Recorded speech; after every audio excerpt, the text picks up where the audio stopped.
ये बाहर विराट अस्तित्व फैला हुआ, जिसका कोई ओर नहीं, कोई छोर नहीं। ये आसमान जो आपको दिखता है, ये पहली लेयर है से ऐसे 7 आसमान और हैं। कई बार ये विराट अस्तित्व को देखकर मन में विचार आना स्वाभाविक है कि आखिर ये रहस्य है क्या।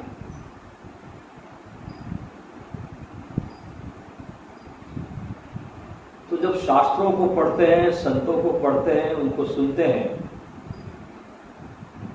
तो वहां से एक जवाब आता है। क्या जवाब आता है? कि ये पूरा जगत विपरीत के बीच एक लयबद्धता है।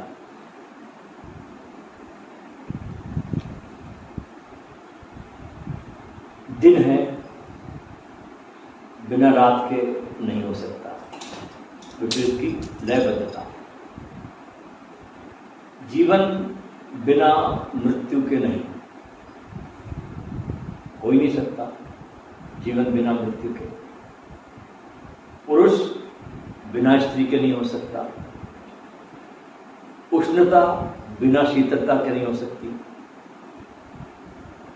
सुख बिना दुख के नहीं हो सकता।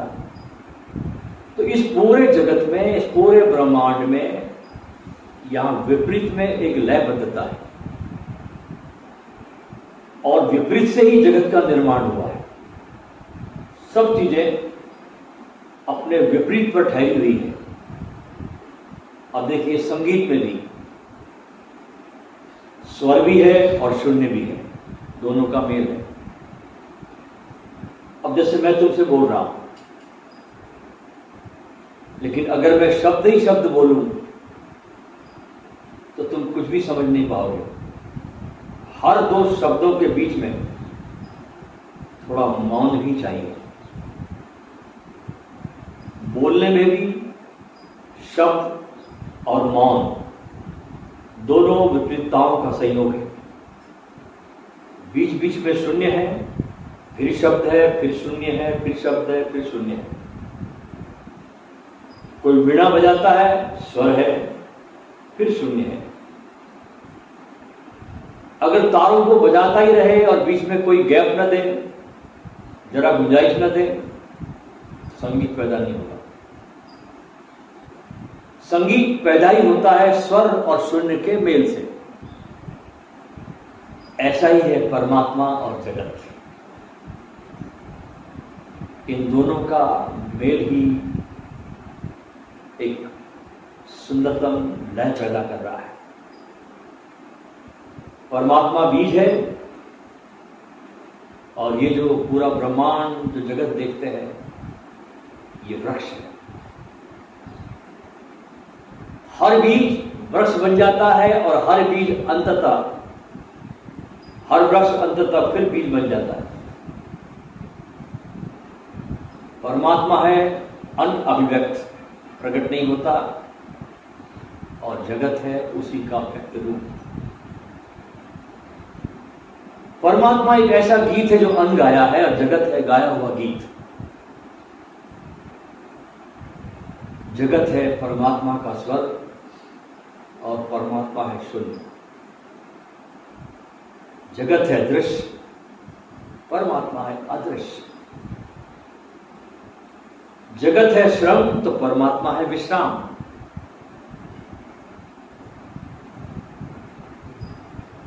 दोनों संयुक्त है।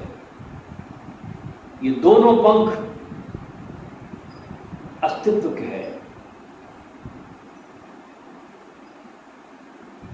और देखा जाए तो इनमें कोई भी विपरीतता नहीं है। ये जगत हम बाहर जो देखते हैं, ये कोई विकार नहीं है, न कोई झूठ है। ये जगत उतना ही सच है जितना कि परमात्मा सच है। ये जगत उसी परमात्मा की अभिव्यक्ति है।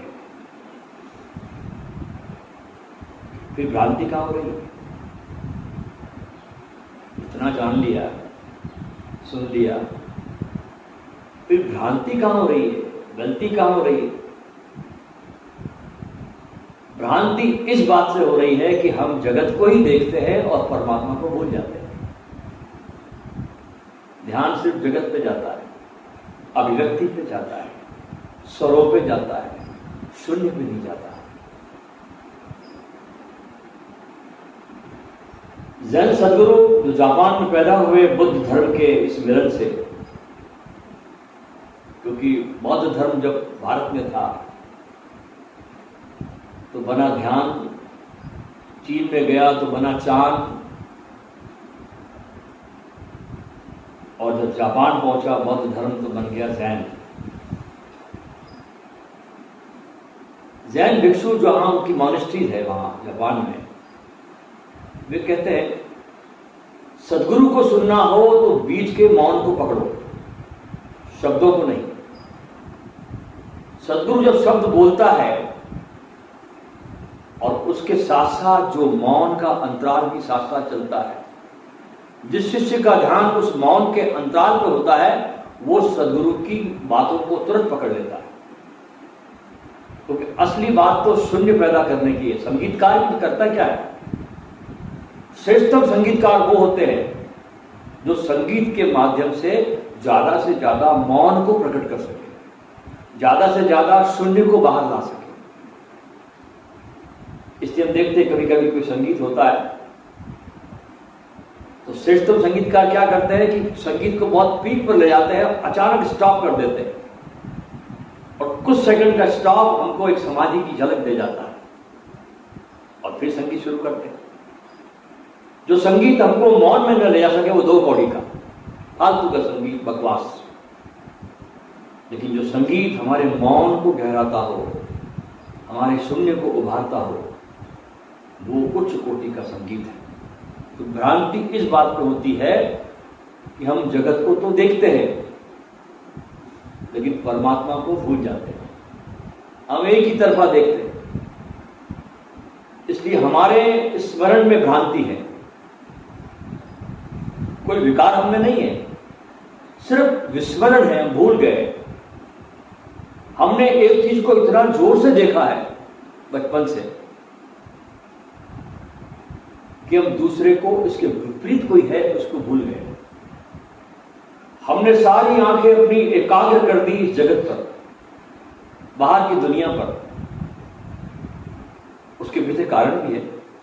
कारण क्या है कि बाहर का जगत दिखाई पड़ता है, इसके दृश्य में है और आंख उस पर सहज रूप से एकाग्र हो जाती है। और परमात्मा है अदृश्य। बाहर के जगत पर दृष्टि को एकाग्र करने की जरूरत नहीं पड़ती, लेकिन परमात्मा को देखना हो तो भीतर एकाग्रता लानी पड़ती है।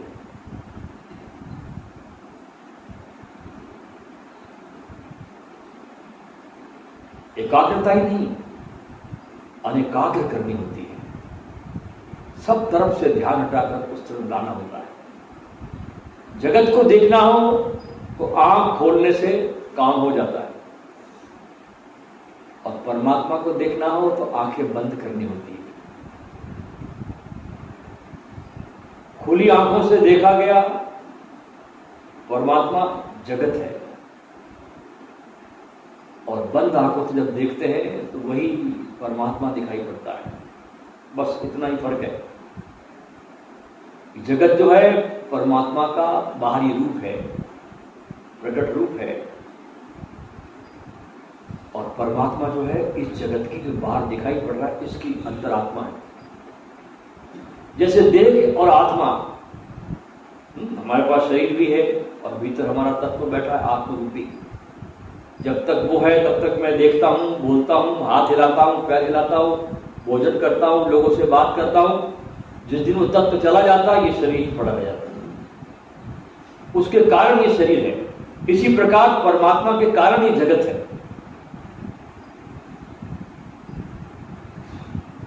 ऐसे ही ब्रह्म और माया है।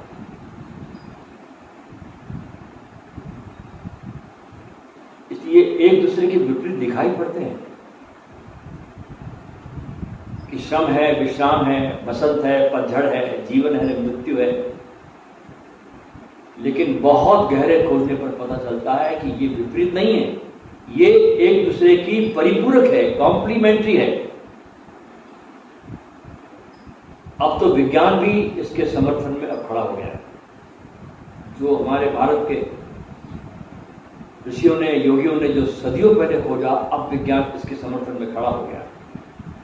इस सदी की सबसे बड़ी खोजों में से एक खोज यह है, द थ्योरी ऑफ कॉम्प्लीमेंट्रिटी। सब चीजें कहते हैं परिपूरक है। पुरुष अकेला नहीं हो सकता बिना स्त्री के, तुम सोच भी नहीं सकते बिना पुरुष, बिना स्त्री के अकेले। बिना पुरुष के स्त्री नहीं हो सकती धरती पर। ये दोनों कॉम्प्लीमेंट्री है, परिपूरक है। इन दोनों से मिलकर पूरा वर्तुल होता है। ये दोनों एक दूसरे के अपरिहार्य अंग हैं। ऐसा ही माया है और ब्रह्म है। माया विकार नहीं है। लोग जो माया को गाली देते हैं वो बकवास लोग हैं। माया विकार नहीं है।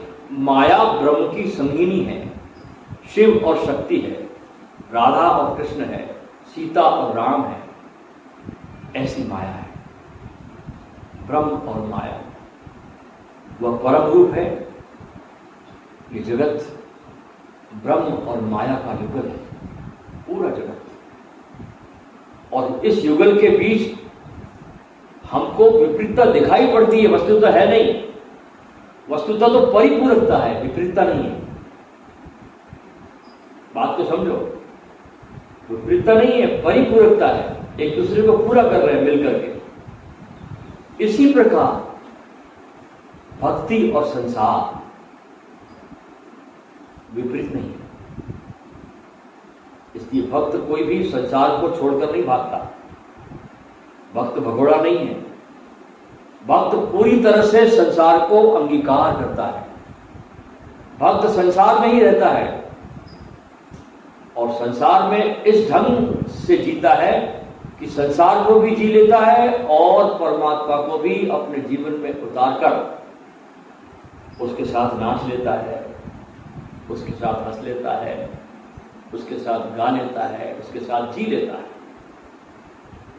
आंख खोलकर भक्त संसार को भी देख लेता है और आंख बंद करके परमात्मा को भी देख लेता है एक साथ। क्योंकि संसार में परमात्मा छिपा है। इसे छोड़कर गए तो ध्यान रखना, तुम परमात्मा को ही छोड़कर भाग गए हो। इसी में सब तरफ से मौजूद है, यही मौजूद है, अभी मौजूद है, मुझ में, तुम में, इस सारे अस्तित्व में, इन वृक्षों में, पक्षियों के कलरव में, सूरज की सुबह की प्यारी प्यारी किरणों में, हवा के झोंके में, सब में मौजूद है। क्योंकि सब उसी का विस्तार है। और इन सब के बीच जो चल रहा है, बह रहा है सतत, वो एक ही विनादित हो रहा है, बज रहा है। इसलिए माया को परमात्मा से विपरीत मत समझ लेना, दुश्मन मत समझ लेना माया को। दुश्मन समझेंगे तो अड़चन खड़ी हो जाएगी, तब जीवन में बहुत अड़चनें आएगी। ध्यान रखना कि जितना परमात्मा जंगल में है उतना ही परमात्मा बाजार में भी है,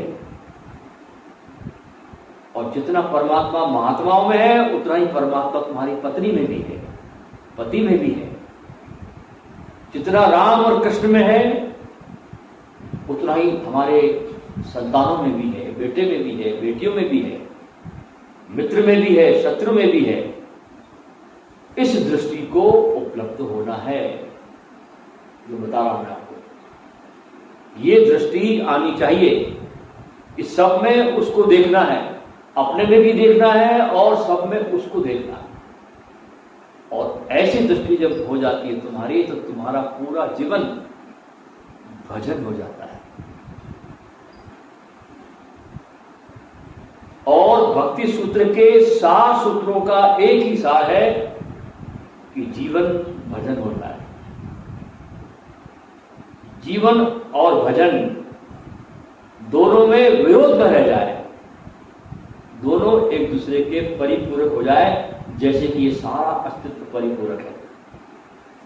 उठो बैठो तो भजन, उठो बैठो तो परिक्रमा, खाओ पियो तो उसकी सेवा। कबीर ने गाया कि उठूं बैठूं सो परिक्रमा, खाऊं पीऊं सो सेवा। छोटा छोटा जीवन, 60-70 साल का जीवन, और छोटे छोटे दिन भर के आपके काम,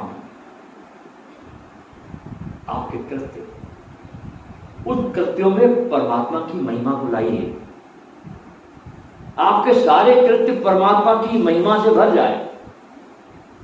आपके कार्य करने की कुशलता को बढ़ाइए, उसमें परमात्मा की गरिमा को, महिमा को लाइए। अगर आप किसी को पानी देते हैं, उस कृत्य में परमात्मा की गरिमा को लाइए। अगर आप खाना बनाते हैं, उस खाना बनाने के काम में परमात्मा की गरिमा को लाइए। आप अपने दफ्तर जाते हैं, उस कार्य में परमात्मा की गरिमा को लाइए। इसलिए धर्म तुम्हें कोई भी प्रकार के संघर्ष में डालना नहीं चाहता, क्योंकि सारा संघर्ष, ध्यान रखना, तुम धर्म के नाम पे जो भी करते हो संघर्ष, वो सिर्फ तुम्हारे को अहंकार से भरता, कुछ नहीं होता। देखो ना, जितने ज्यादा लोग संघर्ष करते हैं धर्म पर, वो कितने अहंकारी हो जाते हैं, कितने क्रोधी हो जाते हैं। तो जो जो अहंकार बढ़ता है, आदमी का क्रोध भी बढ़ता है। तुम किसी संत को तुम छू के देखो, सिर्फ जरा सा। एक बार ऐसा हुआ कि एक गांव था, उसमें 2 मित्र रहते थे। एक मित्र को परमात्मा की खोज थी, तो वो संसार छोड़ के भाग गया। दूसरा मित्र शहर में रहा, वो नाई था, वो अपना काम करता रहा, हजामत बनाता रहा लोग। 15-20 साल के बाद वो दोस्त जंगल में गया था, अब उसका नाम हो गया मुनि शांतिनाथ। अपने गांव पधारे, बड़ा आयोजन हुआ, भंडारे हो रहे, लोग सब इकट्ठे, साहब मुनि शांतिनाथ आए, शांतिनाथ आए। ये जो छोटा उसका दोस्त था बचपन का, इसने देखा, इसने मुझे पहचान तो लिया, लेकिन पहचान नहीं, मतलब इनकार कर रहा है, तो उपेक्षा कर रहा है मेरी। अब बड़ा आदमी बन गया शांतिनाथ। तो इसके पास में गया, बोले गुरुजी आपका नाम क्या है? बोले नाम सुना नहीं मेरा, मेरा नाम मुनि शांतिनाथ। हाँ, दर्शन पाकर धन्य हुआ महाराज। फिर अपने काम पे लग गया। 15 मिनट में फिर आया, कहा कि महाराज माफ करना, मैं आपका नाम भूल गया, आपका नाम क्या है? इस वक्त थोड़ा क्रोध आया मुनि शांतिनाथ में। बोले जानता नहीं, अभी बताया था मेरा नाम मुनि शांतिनाथ है। हाँ महाराज, बड़ी कृपा आपकी, आपका नाम दोबारा बता दिया। तीसरी बार जब आया पूछने के लिए, तो शांतिनाथ ने लठ निकाला। अब उसका दोस्त आगे आगे, शांतिनाथ पीछे पीछे। ये है मुनि शांतिनाथ की कहानी। वे लोग जो संसार को छोड़कर भाग जाते हैं और बड़ी संघर्ष में पड़ जाते हैं, वो सिर्फ अहंकारी हो जाते हैं। और भक्ति का सूत्र है समर्पण। यहां संकल्प काम नहीं आता, रास्ता बिल्कुल अलग है। इसमें डूबना होता है, इसमें चरणों में बैठना होता है। और इस संसार में परमात्मा के ही चरण प्रकट हुए। तुम कहीं से भी चरण में बैठ जाओ, उसके किसी वृक्ष के पास बैठ जाओ, आसमान के नीचे बैठ जाओ, किसी पक्षी को गाते हुए सुन के बैठ जाओ, और इसी संसार में तलाशते तलाशते तलाशते, गहरे उतरते उतरते उतरते एक दिन तुम उसको पालो। ये जो लहर है संसार की, इतनी सुंदर, देखो जगत कितना प्यारा बनाया भगवान ने, कितनी गहराई है इस पूरे अस्तित्व में। इसी गहराई में छिपा है वो। इसलिए माया से लड़ो मत, माया में ब्रह्म की शरण को ले लो, दोनों को स्वीकार करो। जब दोनों को स्वीकार करते हैं तो जीवन भजन हो जाता है, और जीवन ही धर्म हो जाए, और उस भाव दशा में जीना, ये मनुष्य की सच्ची धार्मिकता है। इसलिए जीवन को धर्म से धार्मिकता की तरफ लेके चलो। अकेला धर्म काम का नहीं है, धार्मिकता जीने का एक ढंग है। आपको वो ढंग लाना होगा अपने पूरे जीवन में। जितने भी आपको विरोध दिखाई पड़ते हैं वहीं से मार्ग है, ध्यान रखना। क्रोध है, चिंता मत करो, क्रोध आए दूसरे को दोष मत दो। हमारी क्या आदत है कि हर कृत्य के लिए दूसरे को जिम्मेदार ठहराते हैं। तेरे कारण मैं अशांत हूं, तेरे कारण मैं दुखी हूं, तू मेरे सारे जीवन का जिम्मेदार है, बस। योग कहता है कि जो इस प्रकार की शिकायतों से जीते दूसरों पे दोषारोपण करते हैं, उसका केवल एक ही अर्थ है कि अभी आदमी मूलाधार चक्र पे ही जी रहा है। ध्यान रखना, जिसको और किसी केंद्र का पता नहीं है, ऐसा व्यक्ति ही दूसरों पे दोषारोपण करता है। जो आगे के चक्र पे जाता है वो कभी किसी पे दोषारोपण नहीं करता। वो हर अच्छे बुरे के लिए अपने को जिम्मेदार मानता है। और सारा संसार देखिए आप, सब एक दूसरे पर फेंक रहे कचरा, सब एक दूसरे पर दोषारोपण कर रहे, लड़ रहे, झगड़ रहे। क्यों? एकमात्र मूलाधार पर जिया जा रहा है। इसलिए अपनी ऊर्जा को भक्ति की तरफ ले चलो, उस भाव दशा की तरफ ले चलो। अगर तुम परमात्मा में अपने को लीन कर सको तो संसार भी तुम्हारा बहुत सुंदर हो जाता है, बहुत खूबसूरत हो जाता है। ये संसार और परमात्मा विपरीत नहीं है, वे एक दूसरे के परिपूरक हैं।